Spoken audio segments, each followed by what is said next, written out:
안녕하세요, 여러분. 오늘은 44에서 45차시 독립협회와 대한제국 수립에 대해서 공부를 해보겠습니다. 먼저 이전 차시 진단평가 문제를 풀어볼게요. 1번 문제, 제1차 가보개혁 당시 설치된 최고 정책 결정기구는 무엇일까요? 군으로 시작합니다. 군국, 기무, 처 였죠. 1차 가보개혁하면 군국, 기무, 처. 2차 가보개혁할 때는 폐지하고 시작하죠. 네, 두 번째요. 이 사건은요, 을미사변으로 왕권의 위축을 느낀 고종이 러시아 공사관으로 피신한 사건. 자, 러시아 공사관으로 왕이 피신했다. 네, 아관, 파, 천입니다. 자, 이렇게 문제 풀어봤고요. 학습 목표 소리내서 한번 읽어보겠습니다. 자, 소리내서 읽어보세요. 시작. 자, 그래서 오늘은 독립협회랑 대한제국이 핵심 키워드라고 보시면 되고요. 먼저 독립협회부터 공부를 해볼게요. 여러분, 독립협회는요, 여러분들에게는 아마 독립신문을 발행했던 그 기관으로, 조직으로 유명할 거예요. 자, 독립협회는 서재필이란 사람이 정부의 지원을 받아서 독립신문을 창간하면서부터 시작이 됩니다. 그리고 독립신문을 창간한 다음에 개화파 관료들, 공무원들 하고요. 독립협회라고 하는 단체를 설립을 해요. 1896년의 일이었어요.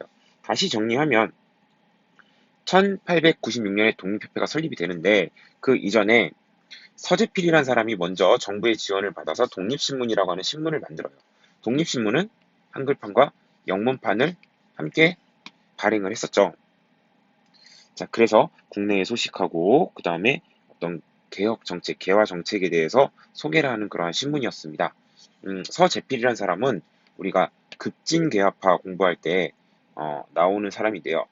갑신정변을 일으켰던 사람 중에 가장 그 막내급에 해당되는 사람이라고 그랬어요. 이 사람이 갑신정변 실패하고 나서 일본으로 망명했다가 미국 가가지고 미국에서 의사가 됐어요. 의사, 닥터. 그리고 이 사람이 국내로 돌아와서 이제 좀 조선을 약간 발전을 시켜보려고 나름대로 이렇게 독립협회도 만들고 여러 가지 정부에 그 협조를 하면서 개화 정책을 추진을 했던 거죠. 개혁 정책을. 그런데 서지필은요, 사실 좀 음, 그건 아셔야 돼요. 이 사람은 스스로 한국 사람이다, 뭐 조선 사람이다 이런 생각은 별로 없는 사람이었어요. 이 사람은요, 자기 스스로 미국인이라고 생각했고 거기에 자부심을 가지고 있었습니다. 왜냐하면 이 사람은 미국 영주권자였거든요.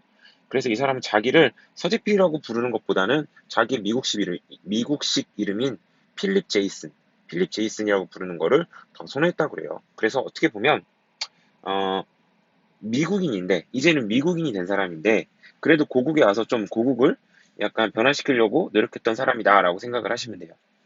자, 아무튼 뭐 이 얘기 저 얘기 하면서 좀 독립 얘기했는데 여기 나온 거 정도, 이 정도만 기억하시면 됩니다. 자, 그다음 계몽 운동이라고 되어 있어요. 여러분 계몽이란 말은 뭐냐면요, 몽이라는 건 꿈몽자예요. 꿈이라는 것은 사실 되게 환상의 세계, 그리고 좀 어리숙하고 뭔가 부족한 사람들이 그 생각하는 그런 세계가 꿈의 세계죠. 그래서 꿈의 세계, 무지몽매한 그 수준에서 이렇게 깨우친다라는 게 계몽이에요. 즉, 무지몽매한 백성을 깨우친다. 어리석은 꿈에서 깨어나게 하다. 그런 게 계몽입니다. 그러니까 서재필과 독립협회의 그 지도자들은 이런 생각을 가지고 있었던 거예요. 민중들이 조금 이렇게 아직 너무 이렇게 무지몽매한, 즉 세상의 어떤 변화를 따라가지 못하니까 걔네들 한번 깨우쳐 보겠다 이겁니다. 자, 그래서 독립협회는요, 독립문이라고 하는 것을 건립을 하고요, 독립관이라고 하는 건물에서 토론회를 개최를 하는데요. 독립문은 교과서 117쪽 쪽날개에 나옵니다. 이거 한번 볼게요. 자, 여러분 여기 보면 사진이 하나 있는데요. 이게 독립문이에요. 여러분 이거 유럽에 있는 어떤 문하고 좀 비슷하지 않아요? 네, 프랑스 파리에 있는 개선문하고 비슷하죠? 네, 개선문을 모방해가지고 만든 건데요. 여기 보면 한글로 독립문이라고 쓰여져 있어요. 자, 그런데 독립문은요, 어느 나라로부터 독립하겠다라는 의미가 있는데요. 어느 나라냐면 바로 청나라예요. 자, 이 자리는요, 원래 옛날에 청나라 사신이 조선에 오면 그 청나라 사신을 맞이하던 문이 있었어요. 그 문을 영은문이라고 하는데 그 문을 허물고 그 터에다가 새로 독립문을 만든 거예요. 그러니까 상징성이 있죠. 독립문을 만들었다는 건 특히 청나라에 대해서 독립하겠다라는 그런 의지가 드러난 겁니다. 그리고 그 옆에는 청나라 사신을 맞이하던 모화관이라고 하는 건물이 있었어요. 모화라는 말 자체가 중국을 중화를 사모한다 이런 뜻이거든요. 자, 근데 이 건물을 수리해서 고쳐가지고 이름을 독립관이라고 바꾼 거예요. 자, 그러니까 독립문이니 독립관이니 하는 거는 전부 다 어느 나라로부터 독립을 하겠다는 거예요. 네, 청나라로부터 독립을 하겠다라는 그런 의지가 드러난 거죠. 자, 그래서 독립문, 독립관 이런 거 만들어가지고 여기서 계몽 토론회를 개최합니다. 자, 그리고 국기 개항을 주장했고요. 애국가를 제정하고 보급하는 데도 노력을 했어요. 자, 대한제국에 대해서 알아보겠습니다. 대한제국은요, 여러분, 제국이라는 건 영어로 하면 엠파이어잖아요. 엠파이어. 제국은 황제의 국가를 제국이라고 합니다. 황제의 국가는요, 여러 여러 밑에 작은 나라들을 또 다스리는 그러한 굉장히 강하고 큰 나라를 보통 제국, 황제의 나라라고 해요. 자, 그런데 대한제국은 사실 그렇게 크고 강한 나라여서 제국은 아니었습니다. 거기에는 어떠한 배경과 또 그 맥락이 있는지 한번 살펴봅시다. 아관파천기의 고종이라고 되어 있습니다. 자, 아관파천은 고종이 러시아 공사관으로 피난을 갔던 거죠. 몸을 옮겼던 거죠. 자, 그 당시에 고종은요, 일단 러시아 공사관으로 가서 일본이 주도했던 을미개혁 중에서 백성들이 특히 반발한 포인트가 뭐였어요? 바로 단발령이었죠. 이 단발령을 철회합니다. 백성들을 조금 이렇게 안정시키고 달래는 거예요. 그리고 을미 죄송합니다. 을미개혁에 대한 반대 그리고 단발령에 대한 분노로 일어났던 을미의병에 대해서 그만 이제 돌아가시오라고 권유를 합니다. 자, 이렇게 임금이 의병들 보고 그만 돌아가시오라고 하니까 당시에 그 의병장들은 대부분 양반 유생이었거든요. 그러니까 왕에 대한 충성심이 있는 인물들이에요. 그래서 고종이 왕이 그만하라는데 우리가 더 할 수 있냐 하면서 대부분 해산을 합니다. 자, 그리고 나서 고종은요, 의정부를 설치하는데요. 자, 의정부는 이거 조선에 원래 있었던 기구죠? 자, 이걸 설치하는 게 대체 무슨 의미냐? 교과서 117 페이지 쪽날개를 보겠습니다. 자, 대한제국 시기의 의정부는요, 우리 조선 정치에서 배웠던 영의정, 좌의정, 우의정 있는 그 의정부, 예, 그거랑 이름 같아요. 그런데 좀, 기능은 다릅니다. 자, 어떻게 다르냐면, 기관 명칭은 조선과 같은데, 오늘날의 국무회의와 상원의 기능을 가지고 있다. 즉, 쉽게 얘기하면, 문재인 대통령이 그 각부 장관들하고 모여가지고, 또 거기에 또 중요한 공무원들이나 어떤 공직자들을 같이 불러서 회의하는 것. 그거를 국무회의라고 그래요. 자, 의정부가 이런 기능도 하고요. 또 상원이라는 건 뭐냐면, 우리나라 말고 미국이나 일본 같은 나라 보면 상원 있고 하원이 있어요. 즉, 국회에 상원이 있고 하원이 있는데, 그 중에서 그 상원이라고 하는 국회가 하는 의논 기능, 이것도 의정부가 가지고 있었다. 즉, 다시 얘기하면, 지금으로 따지면, 정부의 국무회의와 그 다음에 국회의원들이 하는 그 어떤 회의 기능도 가지고 있었다라고 생각하시면 돼요. 자, 그래서 이렇게 의정부를 좀 새로운 의정부로 설치를 하고요. 지방행정구역을 23도였는데 기존에 이것을 13도로 개편을 합니다. 자, 그리고 그 당시 국외의 상황은 어땠냐면요. 러시아랑 일본하고 으르렁대고는 있지만 세력의 균형을 이룬 상태입니다. 즉, 다시 말하면 청일전쟁에서 승리한 일본이 한때 기세를 올렸는데 러시아가 삼국 간섭으로 일본을 한풀 꺾어놓죠. 자, 그러자 일본이 명성황후를 시해해가지고 을미사변을 일으켜서 다시 힘을 키웠는데 고종이 러시아 공사관으로 피신하는 바람에 일본이 닥쳤던 개가 돼버렸죠. 자, 그래서 이제는 러시아랑 일본하고 한반도 내에서는 영향력이 엇비슷해진 겁니다. 자, 그러니까 상대적으로 한반도는 이 두 세력이 힘의 균형을 이루면서 일시적인 안정을 가지고 온 거예요. 즉 이런 거죠. 나를 때리려고 하는 친구가 두 명 있는 거예요. 근데 그 둘이 서로 때리려고 지금 으르렁거리면서 그냥 눈치 보고 있는 상황인 거죠. 그러니까 나는 안 맞고 있는 거예요, 일단은. 자, 그런 상황에서 고종은 대한제국, 황제국가를 대내외에 선포합니다. 자, 먼저 고종은요. 그동안 백성들이 아니 우리나라 임금이 저기 무슨 러시아 애들 그 외교관 있는 건물에 숨어 있으니 피신해 있으니 얼마나 그게 자존심이 상하겠어요. 그래서 고종 보고 돌아오십시오. 궁으로 돌아오십시오라고 해서 고종이 결국 경운궁으로 환궁합니다. 경운궁은 어디냐면요. 현재 덕수궁이에요. 여러분, 그 덕수궁의 돌담길이 되게 아름다운데요. 그 돌담길을 연인과 함께 이렇게 돌면 되게 로맨틱하죠. 연인과 함께 돌면 어떻게 된다고 그래요? 이별을 한다고 그러죠. 그래서 덕수궁 돌담길 하면은 뭔가 이렇게 이별을 떠올리는 그런 곳이에요. 그래서 여러분도 혹시 나중에 그 여러 이유로 헤어지고 싶어 연인과 그러면 덕수궁 가자라고 해서 덕수궁 돌담길 한 바퀴 도십시오. 그러면은 역사 공부를 좀 한 사람은 역사 공부랑 사실 상관없네요. 예. 이 덕수궁 돌담길에 대해서 알고 있는 사람은 상대방은 이제 살짝 눈치를 챌 거예요. 아, 나랑 이제 헤어지자는 얘기구나. 마음이 식었구나. 예, 그래서 우리 덕수궁 가자 하고 돌담길 한 바퀴 걷는 게 그런 깊은 의미가 있습니다. 자, 어쨌든 어쨌든 그 덕수궁 경운궁으로 고종이 돌아와요. 돌아오고 나서 독자적인 연호 광무 연호를 제정합니다. 자, 그리고요. 환구단이라는 곳으로 가요. 환구단은 제사를 지내는 곳입니다. 자, 이 환구단에 가서 황제 즉위식을 엽니다. 그리고 나라 이름을 조선에서 대한제국, 황제국가로 선포를 하는 겁니다. 이것과 관련된 자료를 교과서 117페이지에서 차례로 보도록 할게요. 자, 이곳이 환구단이라는 곳입니다. 원래 제사를 지내던 곳이에요, 조선왕조에서. 여기에서 황제의 의식, 황제에 즉위하는 의식을 치른 거예요. 자, 그리고 그 옆에는 또 황궁우라고 하는 건물이 있어요. 그래서 이 황궁우와 황구단 사진이 있는데 요거는 지금도 서울에 이 모습 그대로 있습니다. 그런데 밖에서 잘 안 보여요. 이게 어디에 있냐면요. 여러분들이 그 서울시청이 있어요. 그 시청 옆에 웨스틴 조선 호텔이라고 하는 호텔이 있습니다. 그 호텔 옆에 있어요. 그래서 밖에선 잘 안 보이고요. 안으로 이렇게 좀 들어가야 돼요, 이렇게. 그리고 좀 올라가야 보여요. 그래서 여기에 딱 가면 어, 호텔이 보여요. 웨스틴 조선 호텔이 딱 보이는데 웨스틴 조선 호텔의 그 커피숍에서 딱 보면은 거의 눈높이가 맞아요. 그래서 거기서 커피 마시는 사람들이 이렇게 쳐다봐요, 여기를.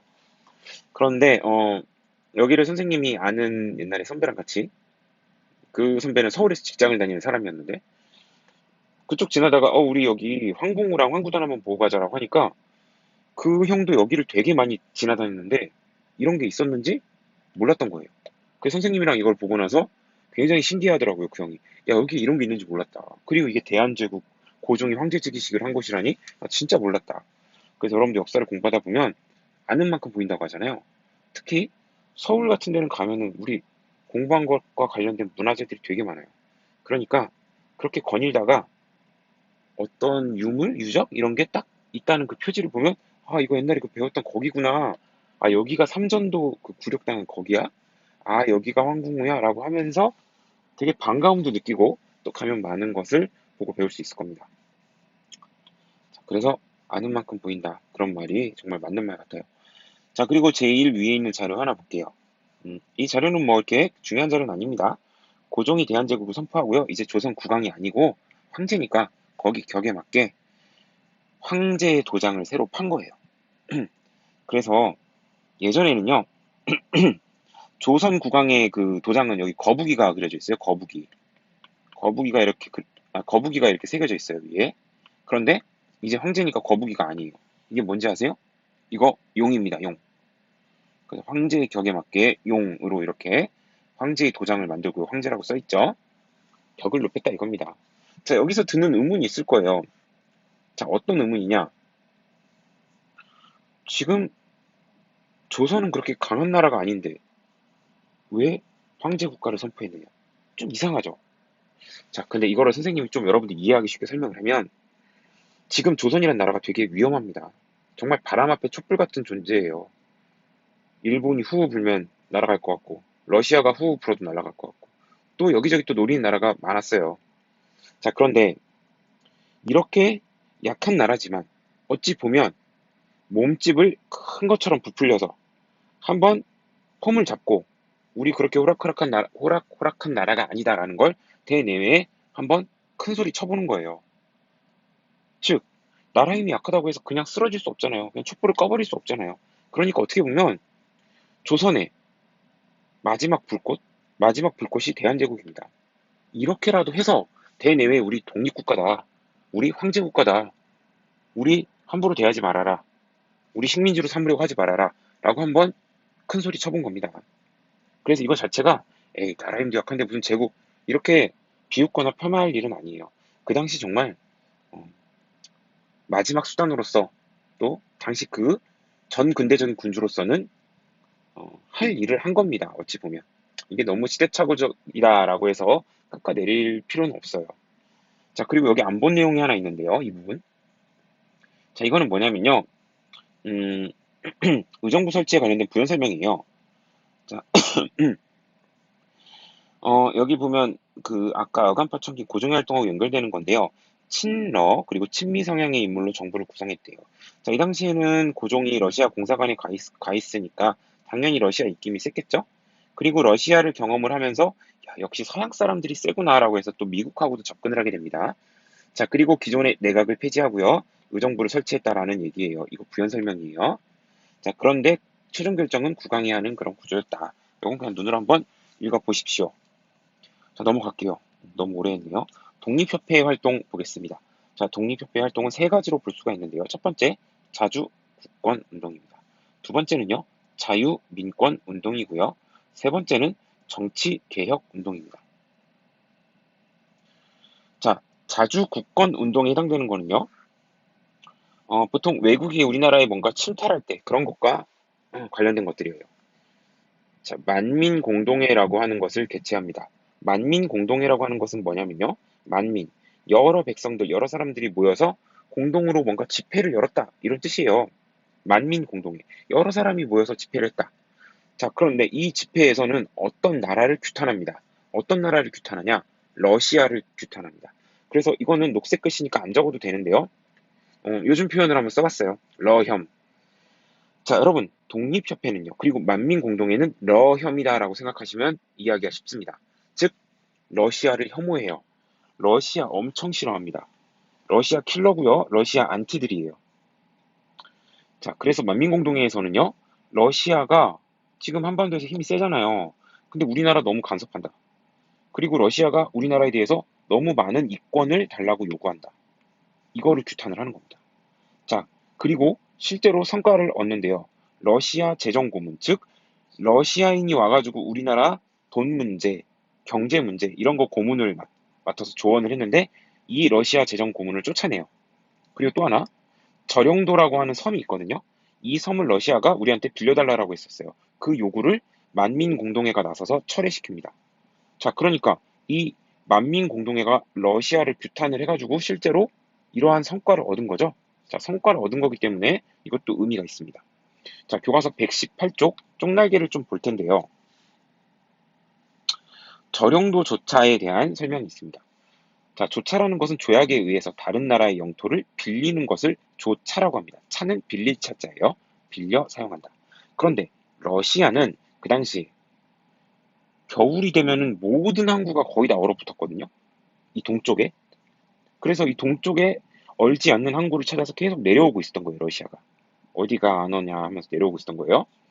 그런데 러시아는 그 얼지 않는 항구를 확보하고 또 거기에다가 숯이라든지 석탄 같은 것을 저장해가지고 군사적인 목적으로 쓰려고 어, 우리나라 땅, 부산의 앞바다에 있는 영도 지역인 저령도라고 하는 이 지역, 이 지역을 빌리려고 했던 거예요. 즉, 우리 땅을, 우리 섬을 빌리려고 한 거예요. 군사적인 목적으로.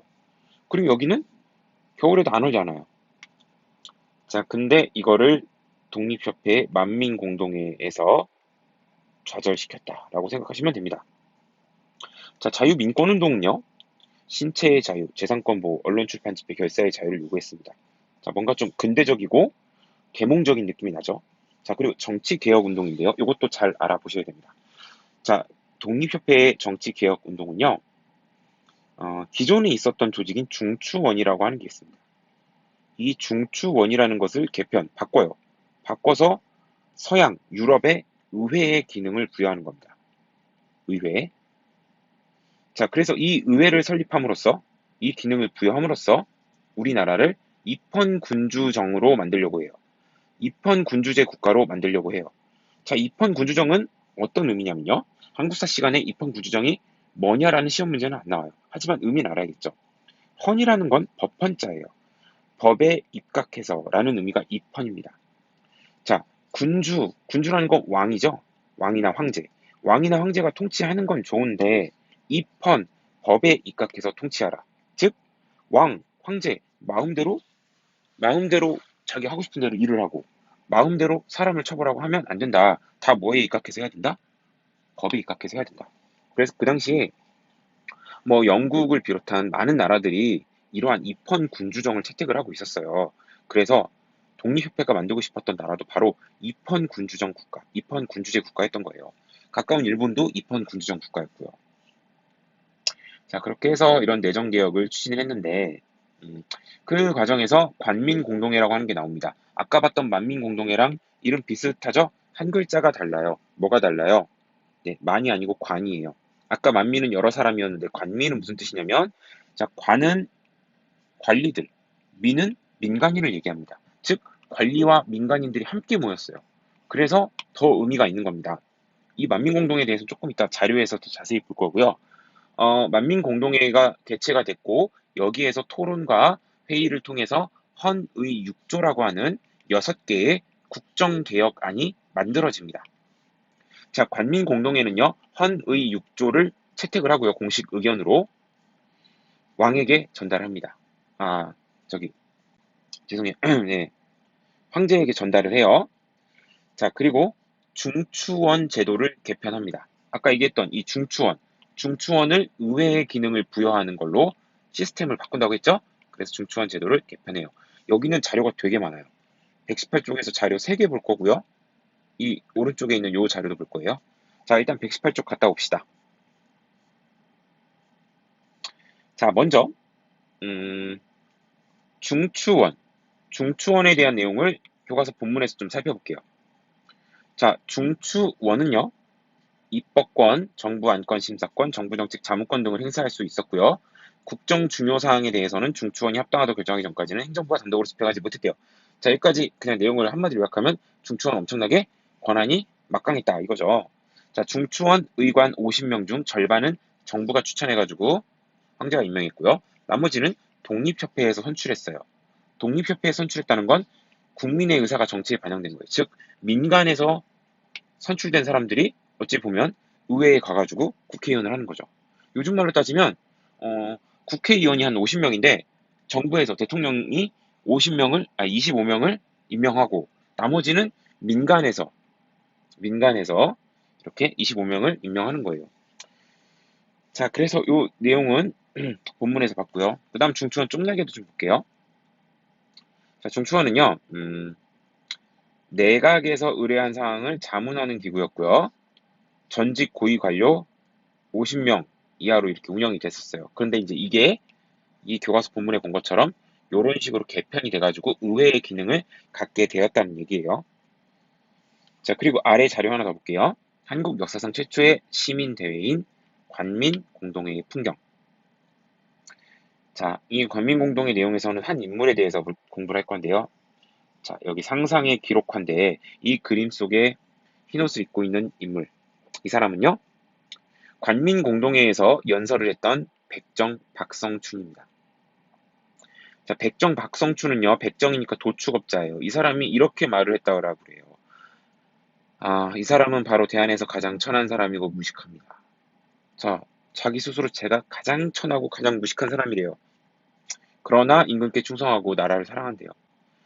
관리와 백성이 힘을 합하여 관리와 백성, 민이네요. 관민공동회. 그죠? 자, 이렇게 해가지고 이렇게 잘하면 좋아질 것이다. 그리고 6개의 조항, 6개의 조항을 만들었다. 자, 그러니까 이러한 백정, 박성춘 이야기, 관리와 백성, 6개 조항, 이런 말 나오면 무슨 개념을 물어보고 있는 거다? 네, 관민공동회를 물어보고 있는 거예요. 자, 관민공동회는 역사상 최초의 관료와 백성이 만나 국정을 논의한 집회였어요. 백정 출신 박성춘의 개막 연설이 유명합니다. 어찌 보면 근대 민주주의 최초의 모습이라고도 할 수 있고요. 자, 학습지로 돌아오겠습니다. 자, 오른쪽 자료 요거 보기로 했죠? 독립협회가 황제에게 올린 헌의 6조에 담긴 내용을 알아보자. 그래서 여러분 헌의 6조는요. 요 자료 보고서 헌의 6조인지 알아야 돼요. 그런데 이것도 뭐 몇 가지 포인트가 있어요. 그래서 선생님 포인트는 이렇게 형광펜으로 칠해놨습니다. 자, 포인트 중심으로 볼게요. 일단 헌의 6조의 1조는요. 외국인에게 의존하지 말자라는 말이 나와요. 그리고 관리와 백성이 일반 백성이 힘을 합쳐서 황제의 권한을 견고하게 하자 이렇게 얘기하고 있습니다. 관민이라는 말이 나왔죠. 관민 합심. 자, 그 다음 광산, 철도, 석탄, 산림 및 차관, 차변과 외국과 조약 맺는 일, 이거 되게 중요한 일이죠. 이거는 각부 대신과 중추원 의장이 합동해가지고 도장을 찍고 시행을 하자. 즉 이런 거는 함부로 하지 말아라. 심사숙고해서 하고 중추원 의장도 참여를 시켜라. 중추원은 독립협회가 의회의 기능을 부여한 조직이라고 했죠. 자, 그리고 예산 결산을 국민에게 널리 공포해라. 즉 국민 세금 어떻게 썼는지, 국가돈 어떻게 썼는지 국민에게 알려줘라. 가보개혁 이후에 공포된 법령을 잘 실천해라. 이런 내용으로 구성되어 있습니다. 또 하나 포인트라고 하면 요거죠. 6조니까 6개. 자, 그래서 헌의 6조는 문제까지 아예 풀어버릴게요. 헌의 6조는 국권수호, 민권보장, 국정개혁의 내용이 담겨 있는데 고종 황제가 이를 수락하면서 무슨 제도가 개편이 된다고 했어요? 중추원 제도가 개편된다고 했죠. 자, 좀 어려울 수 있는 내용이지만 일단은 머릿속에 정리만 잘 해놓고 이해하신 다음에 나중에 시험 기간에 외우시면 돼요. 일시적으로 외우시면 됩니다. 자, 대한제국의 독립협회 해산으로 갈게요. 자, 독립협회가 해산됩니다. 왜 해산되느냐? 보수적인 관료 집단이 독립협회를 모함해요. 어떻게 모함을 하느냐? 황제폐하. 독립협회가 보니까 요즘에 황제폐하를 폐위시키려고 하는 것 같아요. 쟤네들 알고 보니까 공화정을 수립하려고 하는 거예요. 공화정은 무엇이냐면 군주가 없는 정치체제, 즉 함께 정치하는 체제. 지금의 대통령제 같은 게 공화정이란 말이에요. 왕이 없잖아요, 우리는. 그러니까 고종 황제가 이 얘기를 듣고서 어떻겠어요? 뭐? 이랬겠죠. What? 그러면서 나를 끌어내리겠다고? 이 자식들이? 내가 헌의 육조도 내가 승인해줬는데 이 자식들 안 되겠다. 이거 싸가지 없는 놈들이다. 고종 황제가 엄청 열받았어요. 그래서 해산 과정을 보면요. 고종이 열받아가지고 독립협회 니네는 끝났어 이놈들아. 니네 해산 명령을 내려요. 그리고 독립협회의 간부들을 체포합니다. 자, 그러자 학생과 상인 등을 중심으로 만민공동회가 계속해서 개최가 되고요. 여기서 시위가 전개가 돼요. 자, 그리고 이거 오타입니다. 이거 아무리 생각해도 이거 일본어 아니에요. 고종으로 바꿔주세요. 이거 오타예요. 정말 뜬금없는. 한참 찾아봤어요. 진짜 뭐 이게 일본이 독립협회 간부를 석방했는데 내가 한참 자료를 찾아보려고 괜히 시간을 낭비했는데 내가 아는 선에서는 이거 일본은 말이 안 되고요. 고종이 맞습니다. 자, 그러자 고종이 화들짝 놀라가지고 자꾸 백성들이 시위를 하니까 일단 독립협회 간부는 석방합니다. 근데도 만민공동의 시위는 계속돼요. 왜냐? 독립협회 해산시켰잖아요. 그래서 독립협회 다시 부활시키라고 막 시위를 하는 거예요. 자, 그러자 이제 정부가 머리를 쓰는 겁니다. 머리를 쓰는데 일종의 자작극을 벌여요. 자, 그 자작극이 뭐였냐면 황국협회라고 하는 단체가 있거든요. 이 단체랑 만민공동의 이 집회를 일부러 충돌을 시키는 거예요. 즉 싸움을 붙이는 거죠. 자, 그런데 이 황국협회가 대체 뭐 하는 곳이냐? 교과서 119쪽 쪽날개를 보겠습니다.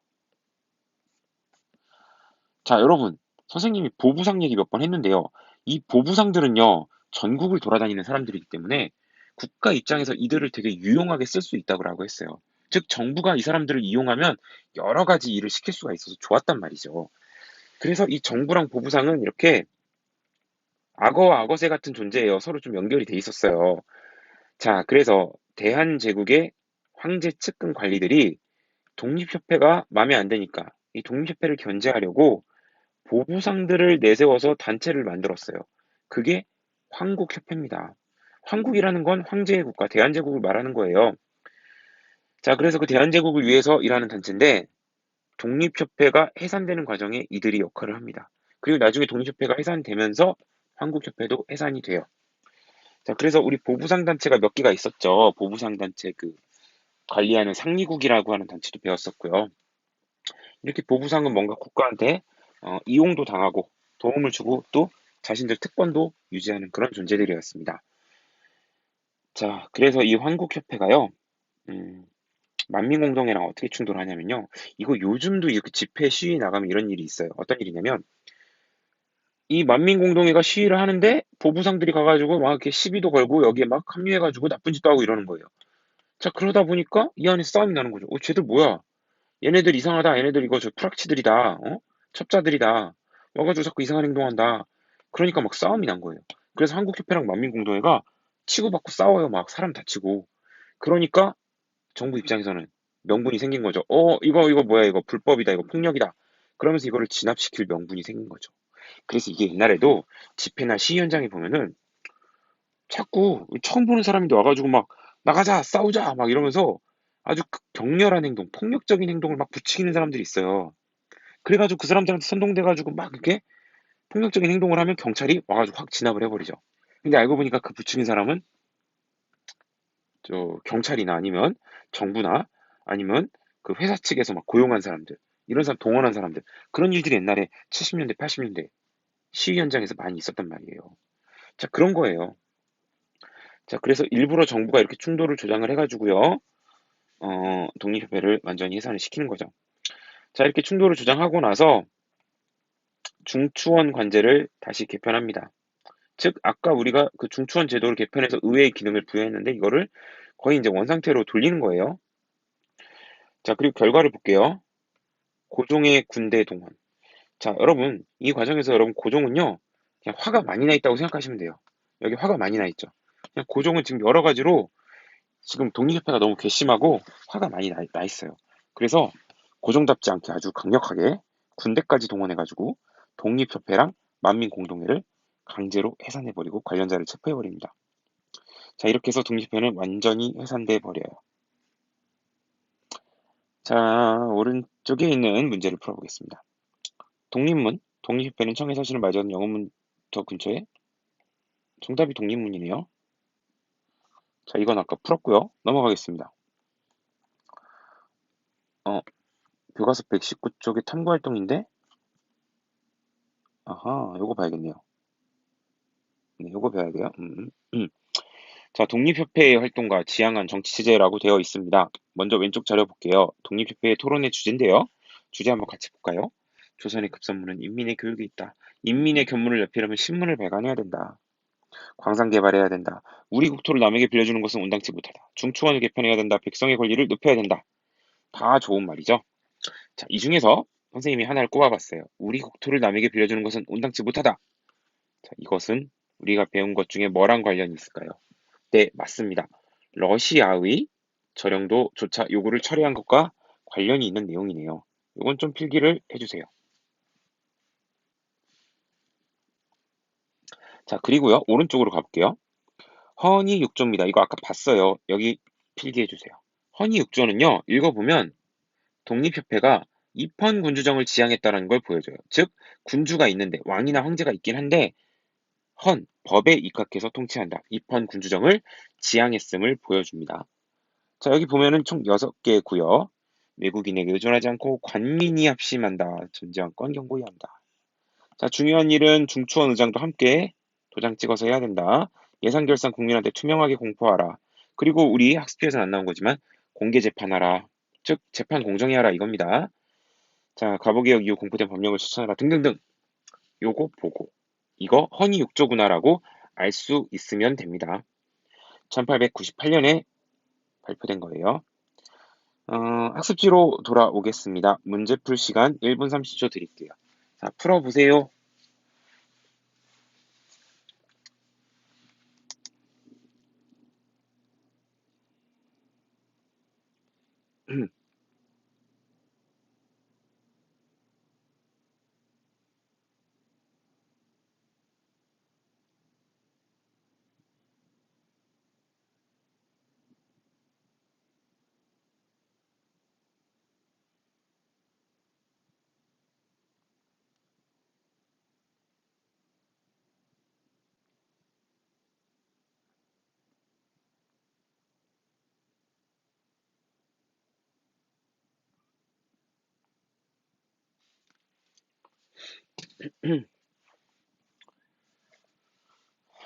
자, 문제 한번 같이 보겠습니다. 독립협회는 이권수호 운동을 펼쳐 미국의 저령도 수차국을 제재했다. 다 맞는 말인데 나라가 미국이 아니고 러시아죠? 틀렸네요. 자, 보수파 관료들은 보부상을 중심으로 조직된 한국협회를 이용하여 만민공동회를 탄압하였다. 맞니? 네, 네, 맞네요. 이건 맞는 얘기네요. 네, 맞아요. 한국협회? 예. 그리고요, 독립협회의 활동으로 옳지 않은 것은 영흥문터 근처에 독립문을 세웠죠. 중추원을 근대식 의회로 개편하려고 했죠. 러시아 저령도 주차역으로 저지시켰고요. 유기전 폐지 주장과 소학교 설치는 2차 가부개혁 때 나온 거죠. 이게 정답이네요. 신체의 자유, 언론 출판지 폐지를 요구했다. 맞네요. 정답은 4번이고요. 자, 빈칸에 들어갈 말. 아간파천 이후 다시 경운궁, 덕수궁으로 돌아온 고종은 연호를 광무라고 정하고 나라 이름을 뭐라고 하죠? 네 글자로 대한제국이라고 했습니다. 대한제국. 자, 오른쪽으로 가서요. 다음은 독립협회의 창립과 해산에 대한 내용이다. 밑줄친 기억 미음 중 옳지 않은 것은 자, 기억부터 보겠습니다.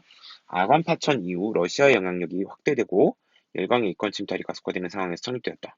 맞습니다. 그래서 러시아를 많이 견제했다라고 그랬죠. 서재필이 개화적 관료 지신과 함께 정부의 지원을 받아 독립신문을 발간하고 이후 독립회를 창립하였다. 정확합니다. 예, 맞는 얘기입니다. 네, 그리고 점차 민중의 입장을 대변하는 단체로 발전해갔다. 맞는 얘기예요. 중추원 관제 개편 이후 독립협회의 영향력이 커질 것을 우려한 보수 관료들이 독립협회를 모함하였다. 이것도 맞는 얘기네요. 고종은 독립협회에 선정을 내렸고 이에 반발한 한국협회가 정부를 습격한 아니죠. 한국협회가 오히려 정부의 어떤 그 명령을 받아가지고 만민공동회랑 일부러 충돌해가지고 만민공동회 독립협회를 해산하는데 일조하죠. 정답은 5번이 됩니다. 자, 여기까지예요. 고생하셨습니다.